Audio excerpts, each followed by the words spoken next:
आपला तारणारा प्रभू येशू ख्रिस्त याच्या प्रिय आणि गोड नावात सलाम. आजच्या दिवसाकरता जी पवित्र वचनं आपल्यासाठी घेऊन येत आहे ती आहेत दुसरे राजे 7वा अध्याय आणि यातील पहिली 2 वचनं आपण ऐकूयात. शोम्रोनातील स्वस्ताईविषयी अलिशाचे भविष्य. मग अलिशा म्हणाला, यहोवाचे वचन ऐका. यहोवा असे म्हणतो, उद्या सुमारे यावेळेस शोम्रोनाच्या वेशीत एका शेकेलाला मणभर सपीठ व एका शेकेलाला 2 मण सातू मिळतील. तेव्हा ज्या सरदाराच्या हातावर राजा टेकत होता त्याने देवाच्या माणसाला उत्तर देऊन म्हटले, पहा, यहोवाने आकाशाला खिडक्या केल्या तरी अशी गोष्ट घडेल काय? यावर त्याने म्हटले, पहा, तू आपल्या डोळ्यांनी पाहशील परंतु त्यातले खाणार नाहीस. प्रियानो, ही जी घटना घडलेली आहे ही घटना प्रभू येशू ख्रिस्ताच्या जन्माच्या किमान 800 वर्ष अगोदर घडलेली आपल्याला पाहायला मिळते. हा कालखंड जो आहे हा कालखंड ख्रिस्तपूर्व 841 ते 814 असा आहे आणि इस्रायलावर या कालखंडामध्ये येहू नावाचा राजा राज्य करीत होता आणि त्या काळामध्ये अलिशा तिथे संदेष्टा म्हणून कार्यरत होता. आज जे वचन किंवा जो विषय मला आपल्यासमोर ठेवायचा आहे ते आहे परमेश्वराचं अभिवचन आणि मानवी संशय. अलिशा काय म्हणत आहे?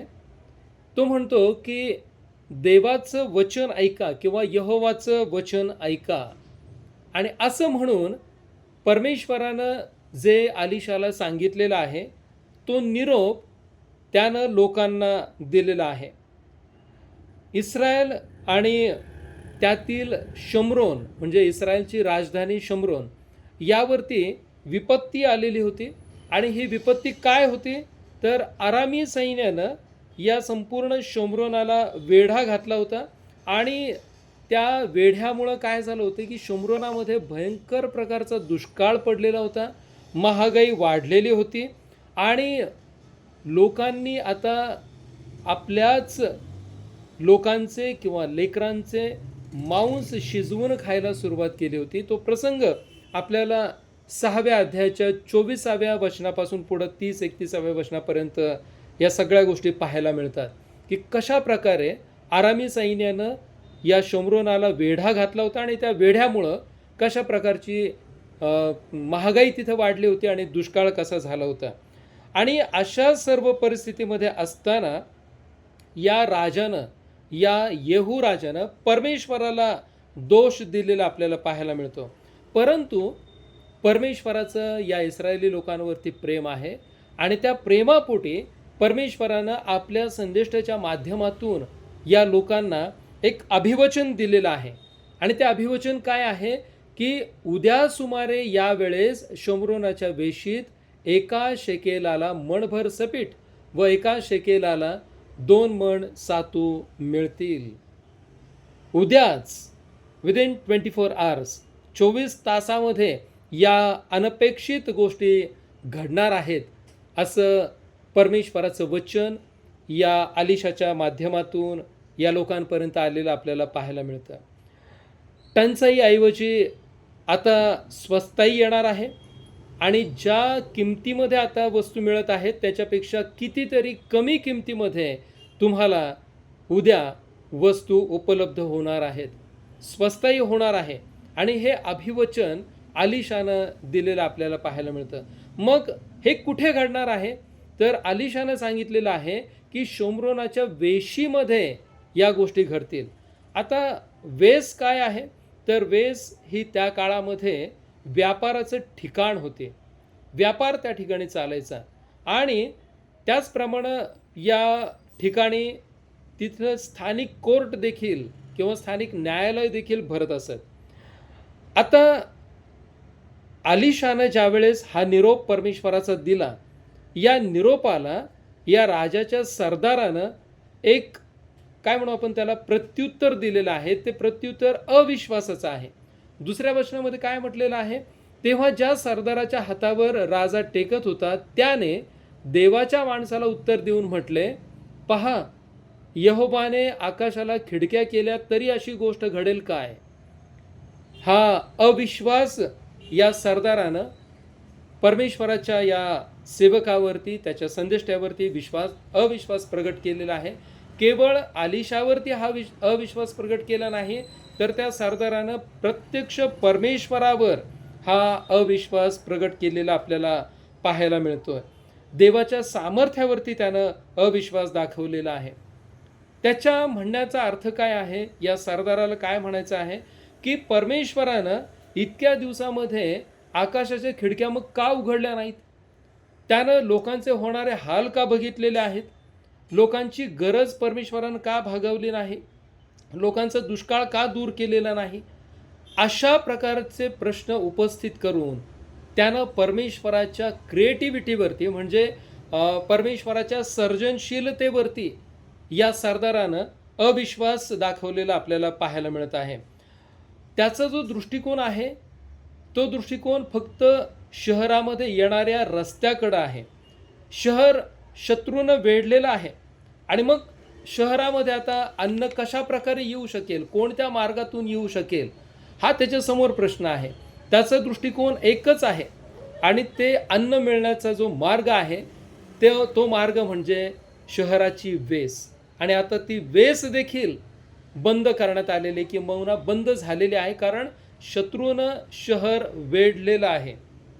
त्याला कल्पनाही नाही की परमेश्वर किती अनपेक्षित मार्गाने लोकांची गरज भागवू शकतो आणि लोकांना अन्नाचा पुरवठा करू शकतो.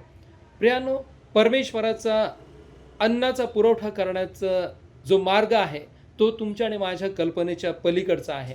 आणि मग आता ज्यावेळेस आम्ही पुढे पाहतो त्यावेळेस याच अन्नाचा जो पुरवठा आहे तो पुरवठा परमेश्वरानं या वेशीच्या माध्यमातून केलेला पुढे आपल्याला पाहायला मिळतं. या स्वर्गाच्या किंवा आकाशाच्या ज्या खिडक्या आहेत त्या परमेश्वरानं प्रत्यक्षरित्या न उघडता या वेशीतूनच या शम्रोनामधल्या लोकांना देवानं अन्नाचा पुरवठा केलेलं आपल्याला पाहायला मिळतं. सरदारानं देवाच्या माणसावर आणि त्याला प्राप्त झालेल्या निरोपावर अविश्वास दाखवला होता आणि सरदारानं एकंदरीतच सगळ्याच गोष्टींवरती अविश्वास दाखवलेला आपल्याला पाहायला मिळतो. प्रियांनो, या गोष्टीचा किंवा या घटनेचा ज्यावेळेस आम्ही आमच्या वैयक्तिक आणि कौटुंबिक जीवनाशी या गोष्टीचं नातं जोडण्याचा प्रयत्न करतो किंवा ही संपूर्ण घटना आम्ही आमच्या वैयक्तिक आणि कौटुंबिक जीवनाशी रिलेट करण्याचा प्रयत्न करतो, त्यावेळेस आपल्याला काय आढळतं? आम्ही देखील असेच प्रश्न उपस्थित करत नाही का? आम्हाला देखील आमचा दृष्टिकोन जो आहे तोच फक्त आम्हाला दिसत नाही का? आम्ही कधी परमेश्वरावरती अशा प्रकारे विश्वास ठेवण्याचा प्रयत्न केला आहे का? देवानं त्याच्या संदेष्टाच्या माध्यमातून हा निरोप तर पाठवलेला आहे, परंतु सरदाराचा जो दृष्टिकोन आहे तो एकच आहे आणि तो दृष्टिकोन आहे वेस. प्रियानो, आमच्या जीवनामध्ये ज्यावेळेस संकट येतात, आजारपण येतात, आमच्या जीवनामध्ये आर्थिक विपत्ती येते, कदाचित आमची नोकरी सुटली जाते, आमच्या व्यवसायामध्ये आम्हाला तोटा होतो, वेगवेगळ्या प्रकाराने आमच्या कुटुंबावरती हल्ले होतात, वेगवेगळ्या प्रकारानं आमच्या कुटुंबातील व्यक्ती व्यसनाधीन होतात. अशा सगळ्या परिस्थितीमधून जात असताना आम्ही परमेश्वरावरती विश्वास ठेवतो का? हे फार महत्त्वाचं आहे की आम्ही देवाला उलट प्रश्न विचारतो. आम्ही देवाच्या सेवकांवरती त्या परमेश्वराकडून आलेल्या निरोपासाठी विश्वास ठेवतो का? हे फार महत्त्वाचं आहे. प्रियांनो, आम्ही परमेश्वरावरती विश्वास ठेवणं गरजेचं आहे. आम्ही देवाला प्रतिप्रश्न करता कामा नये. ज्याप्रमाणे या सरदारानं प्रतिप्रश्न केलेले होते, त्याचा दृष्टिकोन एकच होता की वेशीतून आम्हाला जर अन्न मिळालं तर मिळेल आणि नाही मिळालं तर ते मिळणार नाही, कारण वेस आता बंद झालेली आहे. प्रियांनो, आमचं देखील दृष्टिकोन एकाच प्रकारचा असतो.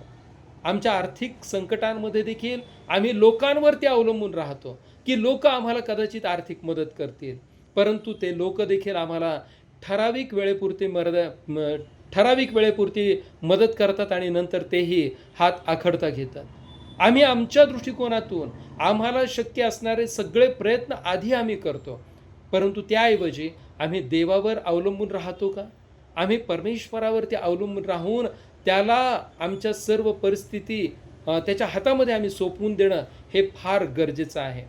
प्रियानो, आम्ही परमेश्वरावरती अविश्वास दाखवता कामा नये. अविश्वास हा देवाच्या वचनावर आणि देवाच्या सत्यतेवर प्रश्न निर्माण करण्याचं धाडस निर्माण करतो, हे लक्षात घ्या. अविश्वास जो आमच्या मनामध्ये सैतान निर्माण करतो, तो अविश्वास काय करतो? परमेश्वरावरती प्रश्नचिन्ह निर्माण करण्याचं आमच्या अंतःकरणामध्ये धाडस निर्माण करतो. अविश्वास आम्हाला काय सांगतो माहिती आहे का? ही गोष्ट नवीन आहे. आमच्यावरती येणारं एखादं संकट जे पूर्वी आलेलं नसतं, किंबहुना पूर्वी कुठलीच संकटं आलेली नसतात आणि नवीन एखाद्या संकटाला आम्हाला ज्यावेळेस सामोरं जावं लागतं, त्यावेळेस हा अविश्वास आम्हाला काय सांगतो, की हे संकट जे आहे हे नवीन आहे. ही गोष्ट नवीन आहे आणि ही आता बदलू शकणार नाही. ही अचानक घडणारी गोष्ट आहे, ही बदलू शकणार नाही. ही गोष्ट साध्य करण्याचा किंवा या संकटातून बाहेर पडण्याचा आता कोणताच मार्ग शिल्लक राहिलेला नाही, हे आम्हाला अविश्वास सांगत असतो. आम्हाला अविश्वास अजून काय सांगतो, की देवानं काहीही केलं तरी देखील आम्ही या संकटातून बाहेर पडू शकत नाही.